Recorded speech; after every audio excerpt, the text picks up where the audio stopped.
زمانے کی گرد میں لپٹی، تاریخ کے اوراق میں گم، ایک ایسی قوم کا ذکر ہے جس نے اپنی طاقت اور ہنر سے پہاڑوں کو تراش کر گھر بنائے۔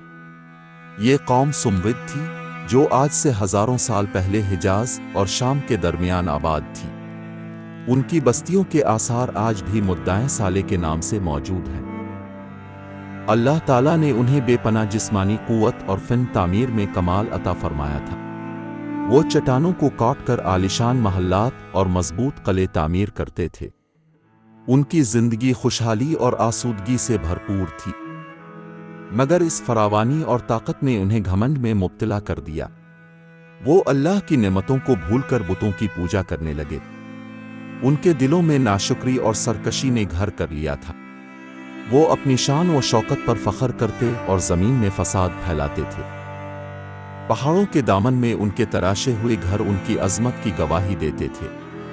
وہ سمجھتے تھے کہ ان کی طاقت اور ہنر انہیں ہمیشہ محفوظ رکھے گا، لیکن وہ یہ بھول گئے تھے کہ ہر طاقت کا سرچشمہ اللہ کی ذات ہے۔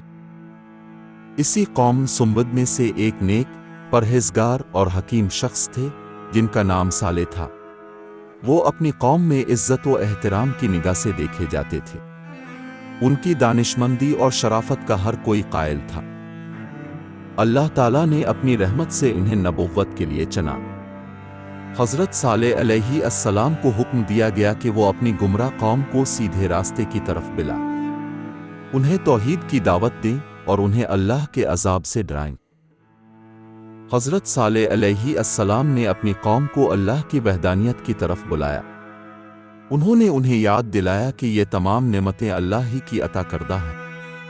انہیں چاہیے کہ وہ صرف اسی کی عبادت کریں اور زمین میں فساد نہ پھیلائیں۔ جب حضرت صالح علیہ السلام نے اپنی قوم کو اللہ کے دین کی دعوت دی تو سرداروں نے ان کا مذاق اڑایا۔ وہ اپنی طاقت اور دولت کے نشے میں چور تھے۔ انہیں یہ بات گوارا نہ تھی کہ ان میں سے کوئی ایک شخص ان کے آبائی دین کو چھوڑنے کا کہے۔ ایک سردار نے طنزیہ لہجے میں کہا، تم تو کل تک ہمارے معزز اور قابل احترام شخص تھے، آج تم یہ کیا کہہ رہے ہو؟ کیا تم چاہتے ہو کہ ہم اپنے آبا و اجداد کے خداؤں کو چھوڑ کر صرف ایک ہی رب کی عبادت کریں؟ حضرت صالح علیہ السلام نے نہایت نرمی اور حکمت سے جواب دیا، اے میری قوم، اللہ ہی نے تمہیں پیدا کیا، تمہیں بے پناہ طاقت دی، تمہیں اس زمین میں بسایا اور بے شمار نعمتیں عطا کیں۔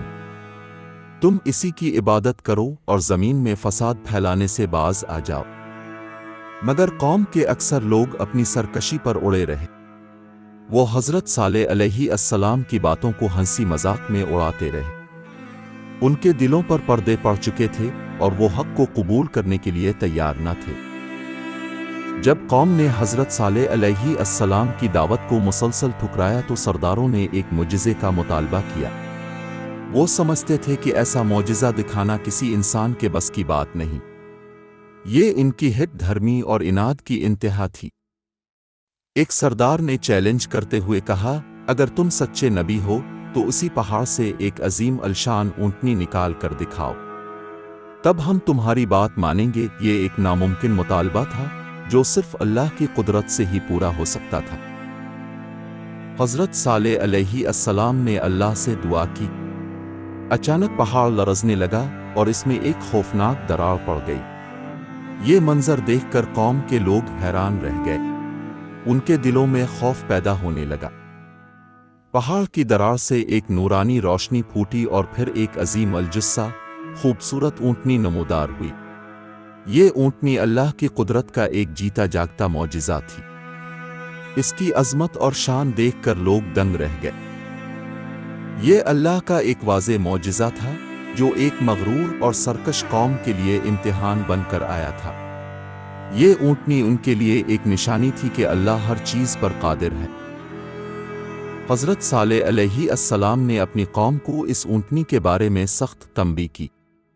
انہوں نے فرمایا، یہ اللہ کی نشانی ہے، اسے ہرگز نقصان نہ پہنچانا ورنہ تم پر دردناک عذاب نازل ہوگا۔ یہ ایک واضح حکم اور وارننگ تھی۔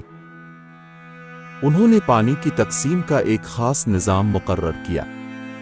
فرمایا، اس اونٹنی کے لیے پانی کا ایک دن مقرر ہے اور تمہارے لیے ایک دن۔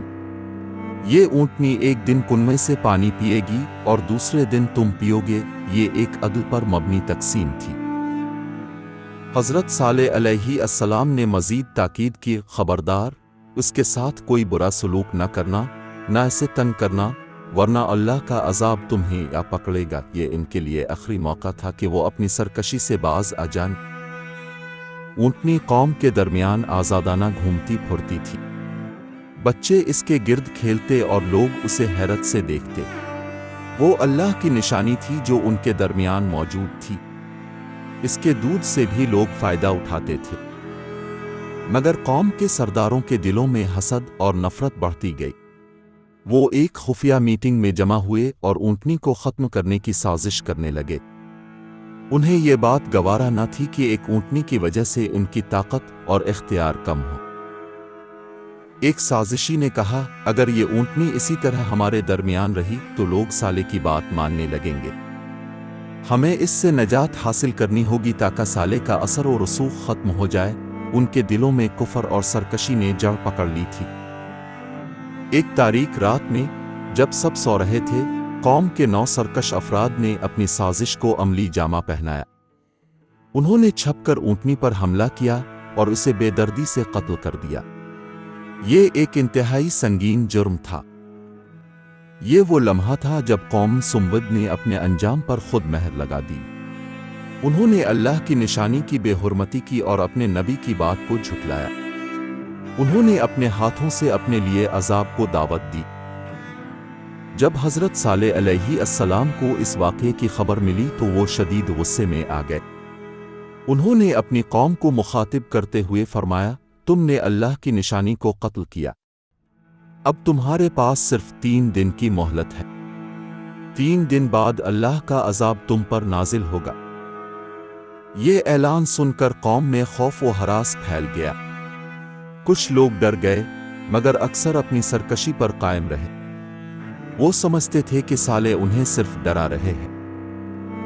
حضرت صالح علیہ السلام کے اعلان کے مطابق پہلے دن قوم کے چہرے زرد پڑ گئے۔ یہ عذاب کی پہلی نشانی تھی۔ ان کے دلوں میں خوف بڑھنے لگا۔ دوسرے دن ان کے چہرے سرخ ہو گئے۔ یہ عذاب کی شدت میں اضافے کی علامت تھی۔ اب انہیں یقین ہونے لگا تھا کہ صالح سچ کہہ رہے تھے۔ تیسرے دن ان کے چہرے کالے ہو گئے۔ یہ مکمل مایوسی اور عذاب کے قریب ہونے کی نشانی تھی۔ اب ان کے بچنے کی کوئی امید باقی نہ تھی۔ پھر عذاب کا لمحہ یا پہنچا۔ آسمان سے ایک زبردست چیخ سنائی دی جو دل دہلا دینے والی تھی۔ زمین لرزنے لگی، پہاڑ ہلنے لگے اور ان کے مضبوط گھروں میں دراڑیں پڑ گئیں۔ دھول کا ایک خوفناک طوفان اٹھا اور ہر چیز کو اپنی لپیٹ میں لے لیا۔ ایک ہی لمحے میں سب کچھ ختم ہو گیا۔ وہ طاقتور قوم، ان کے عالیشان محلات، ان کا غرور اور ان کی سرکشی، سب کچھ مٹ گیا۔ اچانک ایک مکمل خاموشی چھا گئی جو ان کے عبرتناک انجام کی گواہی دے رہی تھی۔ قوم سمود لمحوں میں ختم ہو گئی، نہ ان کی طاقت کام آئی، نہ ان کے محلات، نہ ان کا غرور۔ وہ اپنے گھروں میں اوندھے پڑے رہ گئے جیسے کبھی وہاں کوئی آباد ہی نہ تھا۔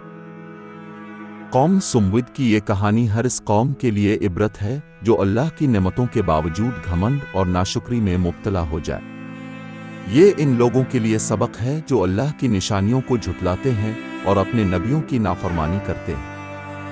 قوم سمود مٹ گئی، مگر ان کے کھنڈر آج بھی گواہی دیتے ہیں کہ اللہ کے فیصلے ظالموں پر بھاری ہوتے ہیں۔ اللہ ہمیں ہدایت دے اور ہمیں ان لوگوں میں شامل نہ کرے جنہوں نے حق دیکھ کر بھی انکار کیا۔ ہمیں چاہیے کہ ہم اللہ کی نعمتوں کا شکر ادا کریں اور اس کے احکامات پر عمل پیرا ہوں۔